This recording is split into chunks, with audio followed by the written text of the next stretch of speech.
कवि रसखान क्या कहते हैं?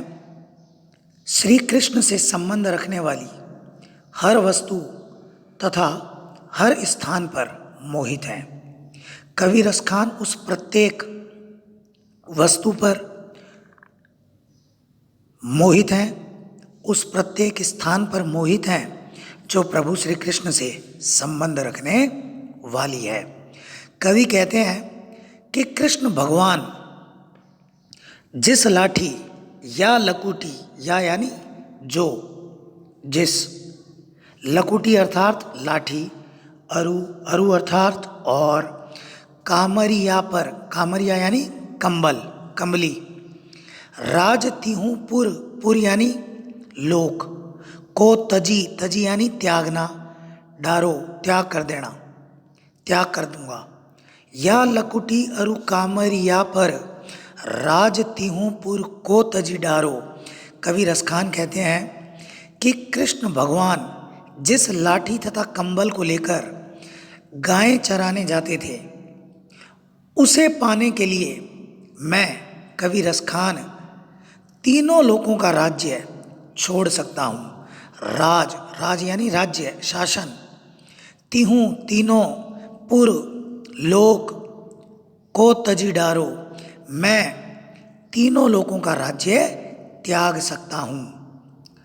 आठों सिद्धि नवों निधि के सुख नंद की गाय चराई बिसारो। मैं नंद की, बाबा नंद की गायें चराने के लिए सब कुछ छोड़ सकता हूँ। बाबा नंद की गायों को चराने से जो प्राप्त होने वाला सुख है, उस सुख के बदले, उस सुख के एवज में मैं सब कुछ त्याग कर सकता हूँ। सब कुछ क्या? आठों सिद्धि नवों निधि के आठों सिद्धियों, 8 सिद्धियाँ कौन कौन सी हैं? अणिमा, महिमा, गरिमा, लघिमा, प्राप्ति, प्राकाम्य, ईशित्व, वशित्व। कहते हैं ना गणेश जी की 8 सिद्धियाँ, 9 निधियाँ। नवों निधि, 9 निधियाँ, निधि यानी खजाना। 9 निधियाँ कौन कौन सी हैं? पद्म, महापद्म, शंख, मकर, कच्छप, मुकुंद, कुंद, नाल, खर्व, कुबेर की ये 9 निधियाँ हैं। कुबेर को धन का क्या माना गया है? देवता माना गया है। आठों सिद्धि नवों निधि के सुख नंद की गाय चराई बिसारो। बाबा नंद की गायों को चराने से, बाबा नंद की गायों को चराने के लिए कवि रसखान अपना सब कुछ त्याग सकते हैं। बाबा नंद की गायों को चराने से प्राप्त होने वाले सुख के एवज में वे 8 सिद्धियों और 9 निधियों के सुख को भी छोड़ने को, त्यागने को तैयार हैं। रसखान कबों इन आँखिन सो। कवि रसखान कहते हैं कबों, कबों अर्थात कब, कबों अर्थात कब, इन आँखिन सो, इन यानी इन, आँखिन आँखों से, ब्रज के बन बाग तड़ाग निहारो। कवि रसखान कहते हैं मेरे जीवन में वह सुयोग, वह स्वर्णिम अवसर कब आएगा जब मैं इन आँखों से ब्रज के बन बाग तड़ाग निहारो, जब मैं अपनी इन आँखों से ब्रज भूमि के वन, बाग, तड़ाग, तड़ाग अर्थात तालाब, वन, बाग और तालाबों को क्या करूँगा? देखूँगा। कौटिक एक कल धौत के धाम।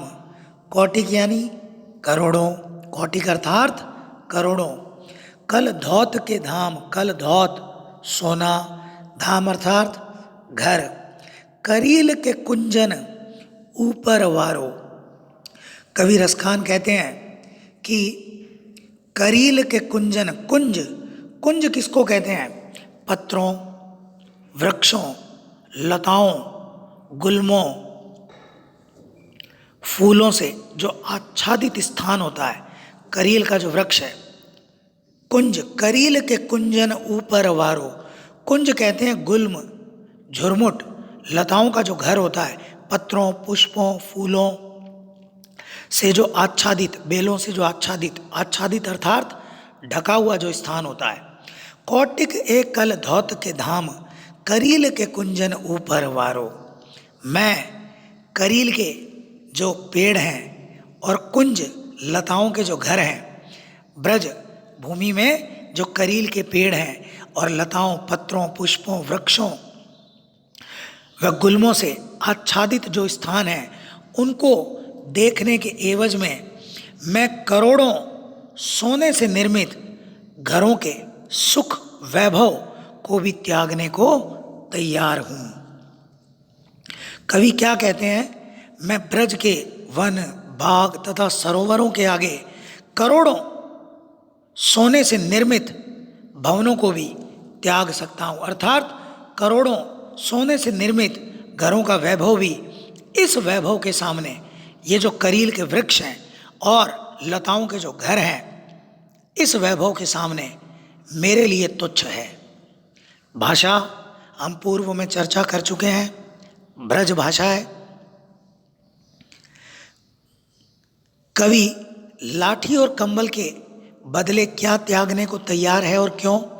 कवि रसखान लाठी और कंबल के बदले तीनों लोगों का राज न्यौछावर करने को तैयार है। क्यों है? क्योंकि कवि रसखान को कृष्ण की हर वस्तु से गहरा लगाव है, इसलिए कवि ऐसा करने को तैयार है। ब्रज के वन, बाग, तड़ाग निहारने से कवि को क्या प्राप्त होता है? ब्रज के वन, बाग, तड़ाग निहारने से कवि को आत्मिक सुख और मानसिक शांति प्राप्त होती है। आठों सिद्धि नवों निधि के सुख क्या है?